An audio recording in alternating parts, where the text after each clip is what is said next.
안녕하세요. 한류의 신과 해외 반응을 소개하는 한류클라스TV입니다. 오늘은 여러분이 한국 영화에 빠지게 된 작품은 무엇인가요? 라는 질문이 미국 토론 게시판 레딧에 올라왔는데 이 게시글에 달린 미국 영어권 시청자 반응까지 살펴보겠습니다. K-드라마가 전 세계를 강타하기 전에 K-컨텐츠가 퀄리티가 높다고 인식을 시킨 컨텐츠가 바로 K-영화입니다. K-영화는 1980년대부터 꾸준히 국제영화제에서 수상작품을 만들고 재미보단 작품성을 더 인정받던 영화였다가 시대가 지나면서 진화를 거듭하며 재미와 작품성을 모두 인정받는 아이콘으로 올랐습니다. 한국 영화가 국제적으로 인정받았던 해는 봉준호 감독의 기생충이 2020년 아카데미 시상식에서 사관왕을 차지하면서 방점을 찍었지만 우리나라 대부분의 시청자들은 기생충만큼 뛰어난 작품을 10편도 더 넘게 말할 수 있을 만큼 좋은 영화는 많습니다.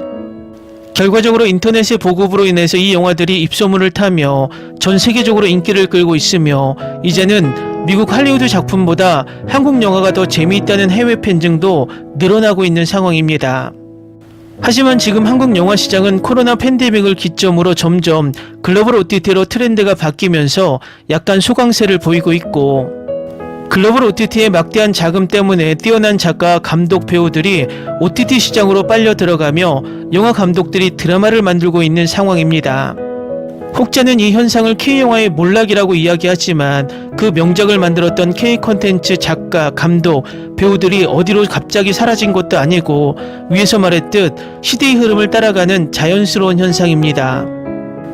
솔직히 할리우드 영화는 잘나가는 상황에서 우리 영화만 소강 상태라면 우리 영화가 위기이겠지만 지금 이 상황은 전 세계적인 상황이라는 것입니다. 할리우드 영화 또한 마블 어벤져스 엔드게임 이후로 영화 산업이 후퇴하고 있으며 지금 천문학적인 광고비로 억지로 영화 흥행을 끌고 간다고 밖에 볼 수 없습니다. 지금은 OTT가 대세이고 가정마다 대형 TV의 보급으로 굳이 비싼 영화비를 사용해 극장에 가는 것보단 OTT로 영화를 즐기는 흐름이 가속화되고 있다는 것입니다. 이런 시대의 조류를 따라가지 못하고 계속 극장에서 한국 영화가 망하고 있다는 한탄은 공허한 메아리와 같다는 것입니다.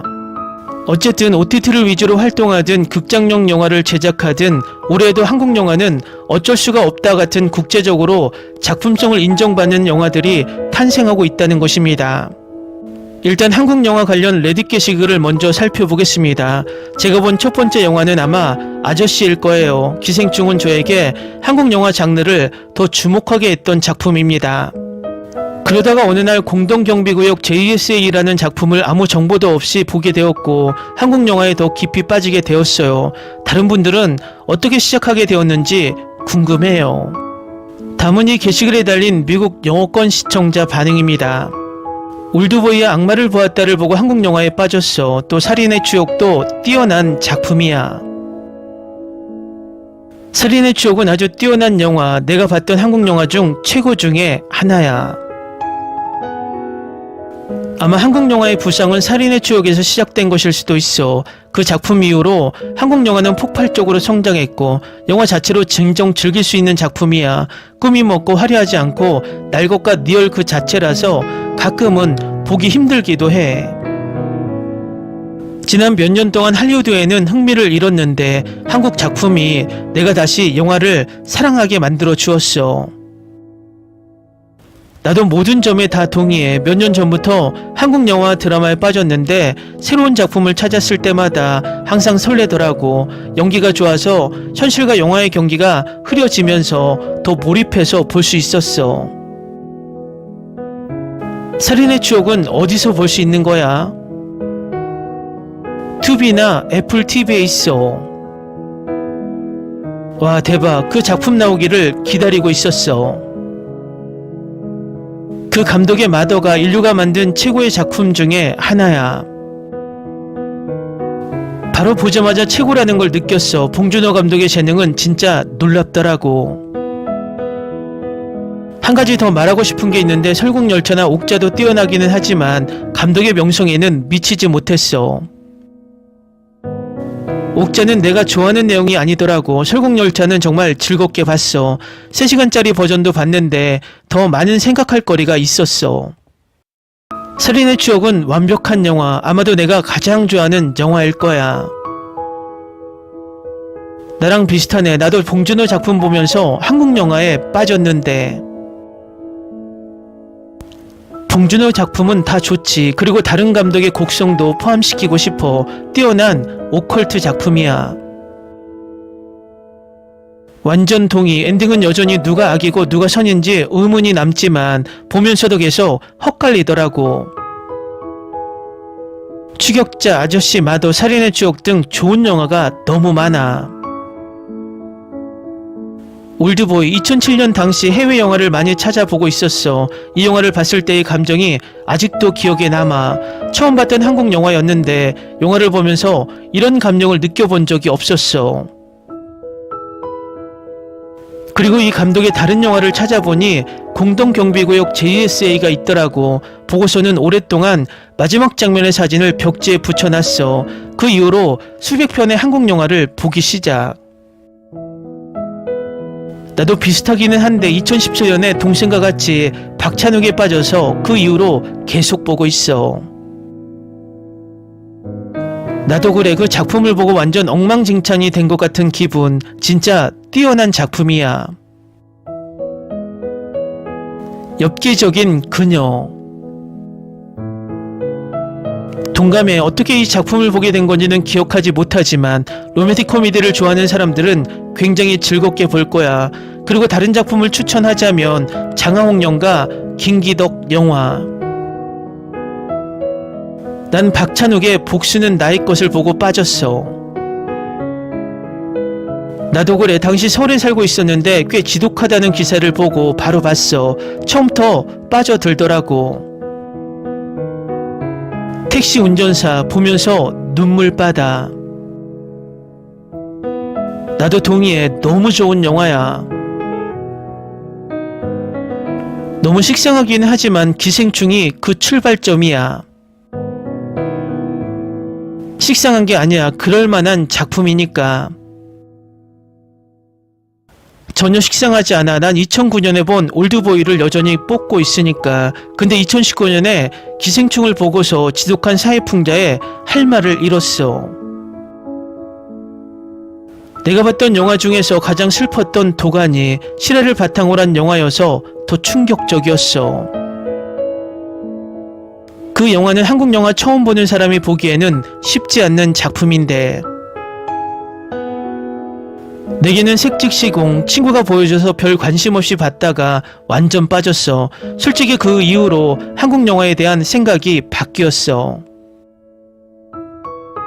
내 경우에는 신세계를 보고 한국 영화에 빠졌어. 그 이후로 몇 달 동안에 매일 한국 영화 2편을 봤으니까 지금도 새로 나오는 한국 영화 계속 확인하고 찾아보고 있어.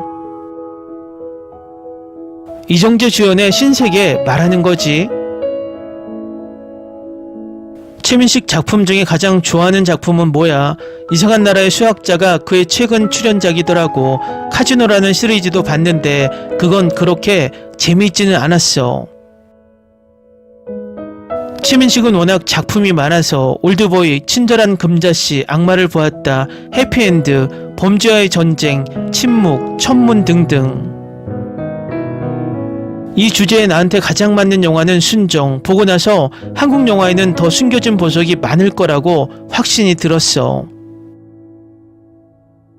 2002년에 나왔던 오아시스를 보고 더 찾아보다가 웰컴 투 동막골을 보고서는 한국 영화가 대단하다는 걸 인정하게 되었어. 이런 주제에는 엽기적인 그녀를 빼먹으면 안 돼. 정말 큰 히트를 쳤던 영화니까. 어떤 배우 때문에 한국 영화를 빠졌냐고 물어보면 나한테는 바로 전지현이야. 엽기적인 그녀와 내 여자친구를 소개합니다는 진짜 좋아하는 작품이야. 아직도 처음 봤을 때의 좋은 기분이 생각이 나. 내 첫 번째 한국 영화는 10월에 2004년인가 2005년쯤이었을 거야. 훌륭한 스토리텔링과 촬영이 돋보이는 작품이야. 10월의 이 영화는 질적인 면에서도 어떤 해외 영화에 뒤지지 않아. 더 큰 성공을 거두지 못한 게 너무 아쉬워. 그래도 10월에는 영화 팬들에게는 잘 알려진 작품, 의심 없이 최고지.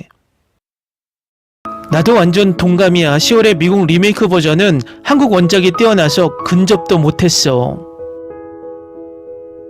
10월에 이 작품 때문에 한국 영화 드라마를 보기 시작했어.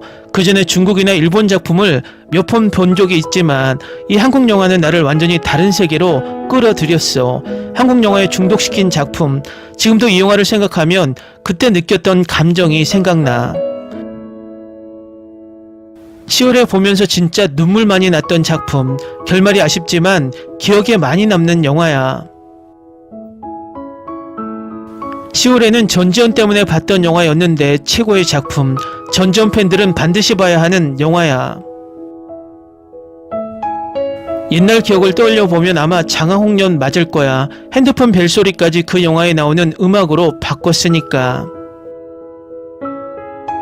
JSA는 진정한 걸작, 해외 팬들에게 더 많은 인정을 받아야 한다. 첫 번째 한국 영화는 아니지만 완전 빠졌던 작품은 차이나타운.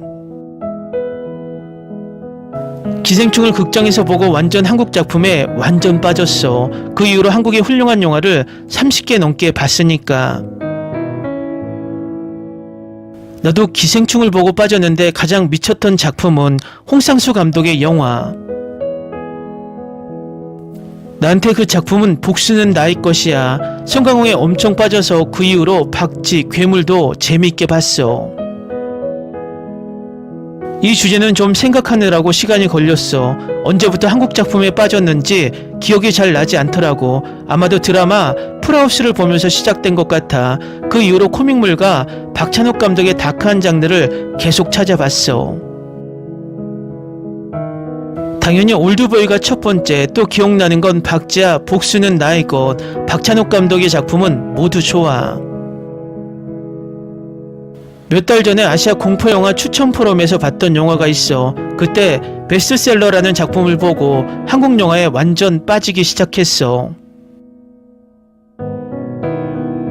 용서는 없다. 이 영화는 진짜 독창적이야. 한국인들은 진짜 최고의 영화를 만들고 있었어.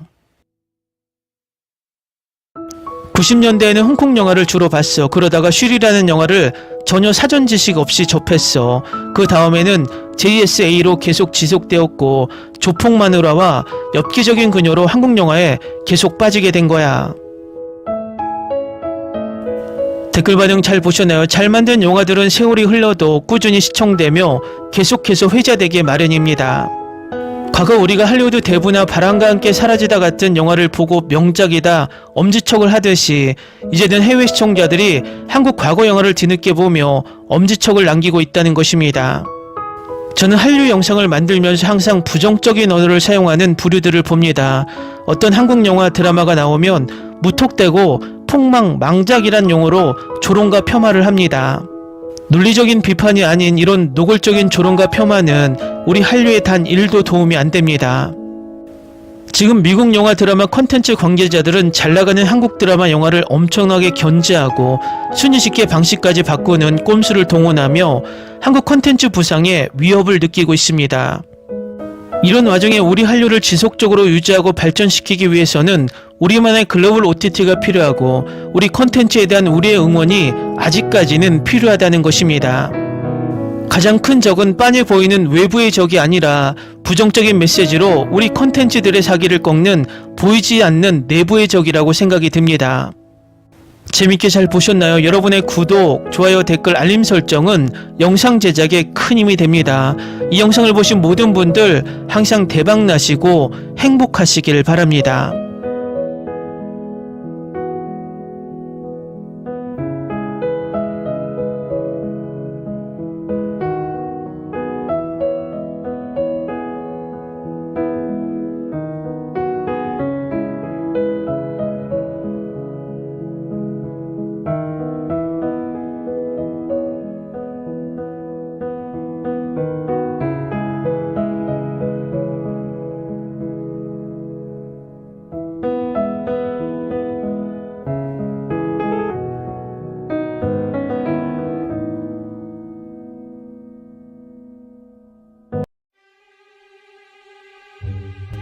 Ni se te ocurra. Olvida el ganso y los tomates. No hables de las ballenas. No es un acuario. No actúes como tonta. Que eras una genio. ¿Sí? No vayas a presumir, a la gente no le gusta eso. Y no digas cosas sin sentido.